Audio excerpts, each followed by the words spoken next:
Hello, everyone. My name is Joy, and I want to make this a place where I can freely vent without having to put my face on it because I've managed to go from fully in to PMO to POMO in the space of a year.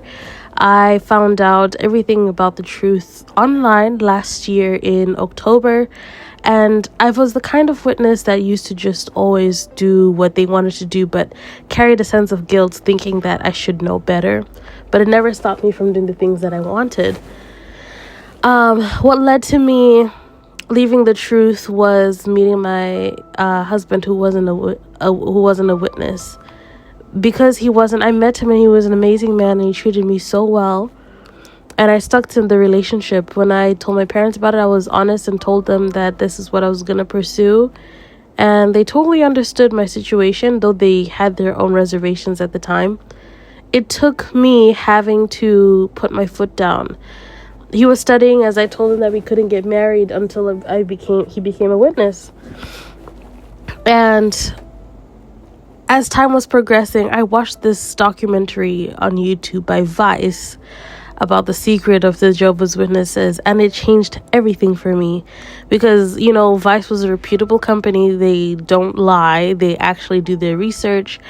And after watching it, everything began crumbling. I started asking some really deep and interesting questions, trying to understand why everything that I thought to be true wasn't true. And I did go into a little bit of a depression. I remember having some days where I drank myself to a stupor and I just was in kind of pain because it also dismantles the level of respect you have for your parents, because you end up looking at them like, how could you have fallen for this, And why did you force me to do it? Because at some point, I think I also wondered whether they questioned everything we believed or not.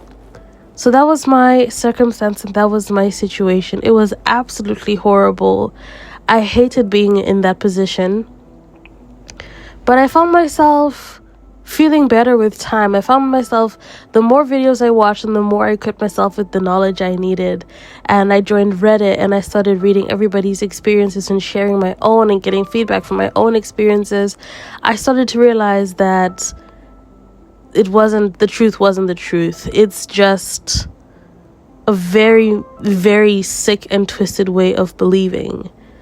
And it did more harm than it did good. And I think because I remember what changed for me was reading an article on how Jehovah's Witnesses were brainwashed in China. And it mentioned that they attend meetings weekly where they regurgitate information given by the headquarters in charge. And if you think about it, that's exactly what we do. We're told never to forsake our gathering together, never to miss a meeting, because the moment you miss, the moment is the moment they know. That's when you give up on the brainwashing. So for me, it took away the importance of the meetings because you realize that that's how they get you. You sit in a room with other people and you just repeat what you're told to repeat on a paper in front of you. There's no original thought, there's no sincere thought, and anything that you feel is necessary is highly discouraged. Even for the sisters, if you're given a talk, you're given a script, a guideline, an example, and don't deviate from it. There's no room for you to shine as an individual.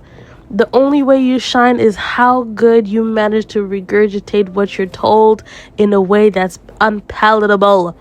Nothing original. Nothing new.